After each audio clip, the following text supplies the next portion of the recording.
those of you who are joining us, I'm James Singleton, founder of Insightful Voice, a life coaching practice here in Boston for those people who are afraid to move forward but more afraid to stay where they are. And today, we continue our Your IB series by talking to life coaches and thought leaders from around the country on the question of how to begin successfully.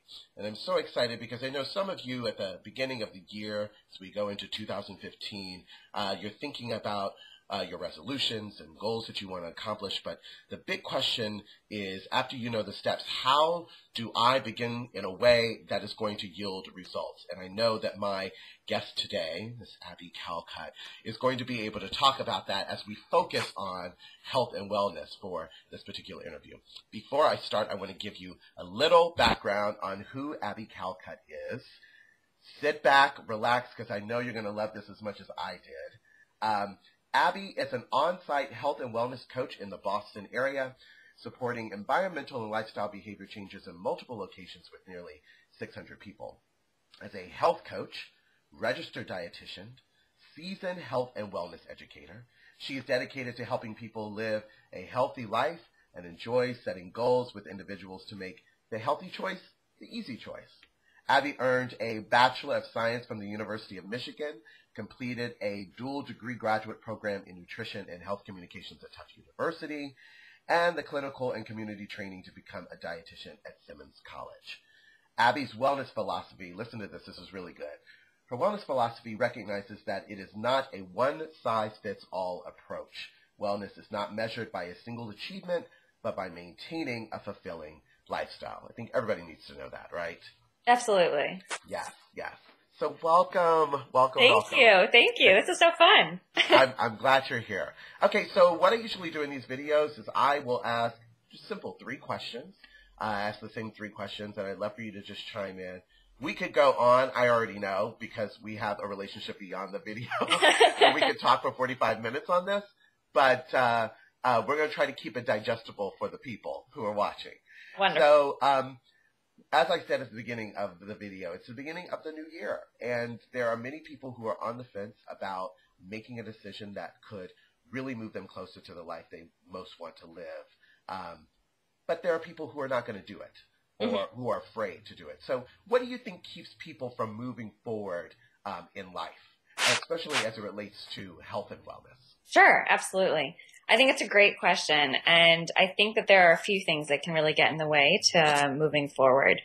I'm going to give you an example. So an individual might come to me and they want to lose some weight, but they feel completely overwhelmed by the amount of information on fad diets, on healthy eating, on exercise, and they don't really know where to start. So they just feel, completely overwhelmed by all this information that's out there. And often they come to me to set them straight. Like they want to know details and facts and what's the best fad diet to go, to try, that sort of thing. And they want to lose weight in 2 weeks or something like that. So I find that part of my first coaching session, it's really to set all that aside, to strip it down to asking them questions that can really get to the heart of the issue, to find out why the weight loss is important, to really take a step back and understand why that change is important to them and what drives the individual. So those intrinsic and external motivators. So a lot of times people will say, well, I want to look good. But it's also, they want to feel good. They want to be healthy for their family. There are like all these other reasons that might be out there. So I think that it's really powerful to identify some of those things. So rather than focusing on dwelling on the negative thought process, like if they've tried to lose weight before and if they feel like they failed at that in the past, and if they feel really burdened and concerned about fears and, things that might get in the way, rather than making that a big issue for hindering moving forward, instead identifying some successes. So if someone has come to me and they want to lose weight and in the past they've quit smoking, I think it's really, really helpful to talk about how they made that happen, what challenges they may have run into, but also really identifying those successes and finding a common thread that can really help to boost the confidence for someone to, make that first step toward, it's a nice way of establishing a foundation to make that first step. I love it. It's the foundation of your previous successes. Mm-hmm. I love that, and making sure that you focus on that. That's great. That's great. Have you ever been stuck in life when it comes to health and wellness? I feel like people really find these relevant when they know that we're not just coaching experts that are talking about this is what you should do, but we really have some personal examples. And if you ever felt like you were stuck in health and wellness, what did you do personally to help you get beyond that point and move you closer to the life that you want? Also another great question. And absolutely, I have been stuck.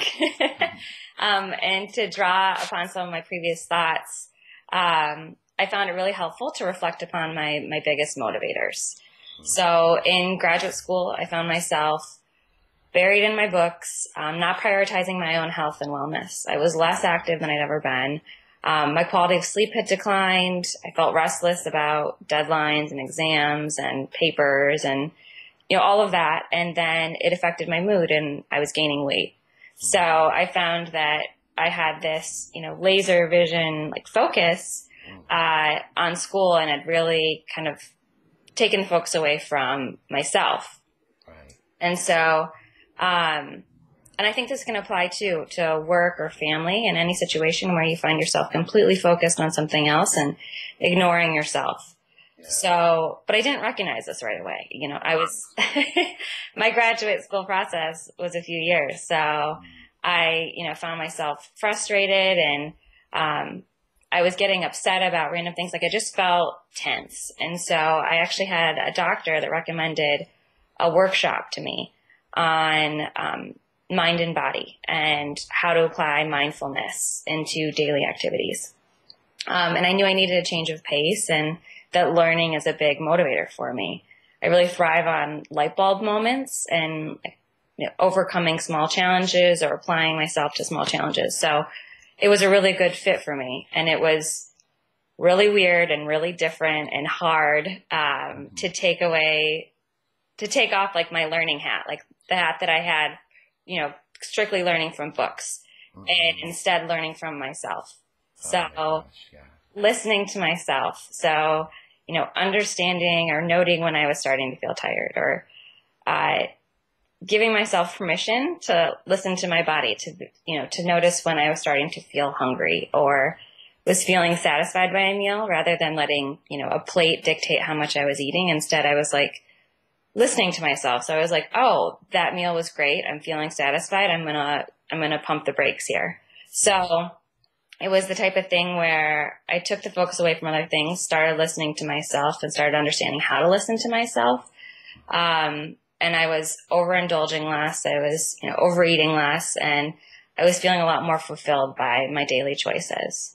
On top of that, I tried yoga, and I tried a couple different kinds, and I finally found a good fit for me. It offered a physical challenge and a mental challenge, and I found that, even when I felt like my motivation was waning, it was a good thing for me to get to, because it kind of reset me. I love that. Listening to yourself, giving yourself permission. Yeah, I love that. All of that. That's really good. Building on what you personally did, I know you gave us a lot of good ideas. I mean, it's so good. I should have had a pen and writing these down, because I thought they were really good.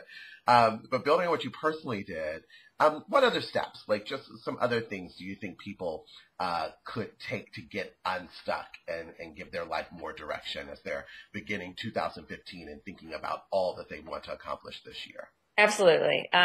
So I think one thing that's really important is to discover or to know what energizes you. Not only what motivates you, but also what you find energizing. For me, I think learning is energizing. Meeting new people is energizing.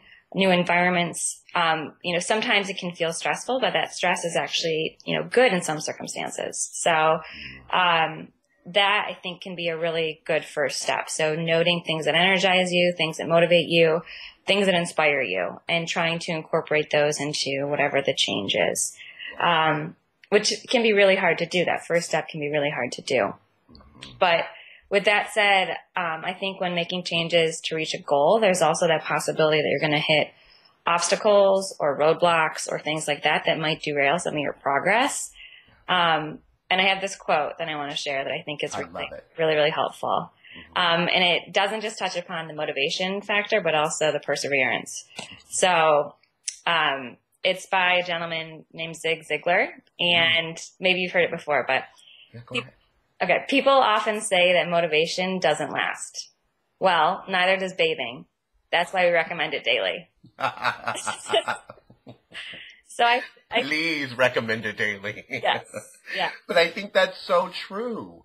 I love that because it's so aligned with your philosophy that it really is about maintaining a fulfilling lifestyle, that maintaining, the maintenance of it all, that it doesn't just happen in one action, that it has to go, it has to be a thread throughout, and it has to be something that is done daily. I really like that. Yeah, absolutely. And that it takes work, and you're not alone. Like, lots of other people run into the issue where they feel a lack of motivation. And sometimes along with that, it's important to find a support system or a support network that can be supportive, that can kind of nurture your motivation and contribute to that. I love it. Oh, this has been so good. This has been really, really good. And thank you again for taking the time to do it. So I close all of these interviews with 3 words that when I was thinking about 2015, which I'm really excited about. I was thinking about 2015, I was thinking about what 3 words came to my mind. And then I thought, I'll ask coaches and thought leaders what words come to their mind from the words that came to my mind. So I just want you to give me some words or thoughts or anything that comes to mind when you hear these 3 words. The first word is beginning. So I think beginning, it can be defined in lots of different ways. But for me, what comes to mind is change and also a fresh start. So letting go of previous challenges and previous goals that you feel like you haven't accomplished, and recognizing this as a fresh start, that you can apply new things and you can accomplish it. You're starting fresh. I think that's really helpful.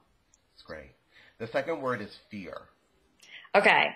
So with this one, I think fear can mean lots of different things. It can be this negative emotion that you can walk around with.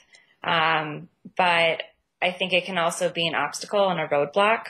So recognizing it is really, really powerful. So kind of going along with the mind and body practice and applying mindfulness, like recognizing that you're afraid of something can be really powerful. Like sitting with that emotion, recognizing you're afraid of it, but then figuring out, how it can become less scary. So breaking it down into something much smaller. Yes. Whenever I get afraid of something, because I can tell I get nervous, palms sweat, might get a headache, or I might completely run away from it, I always say, what is this trying to tell me? What is this trying to tell me?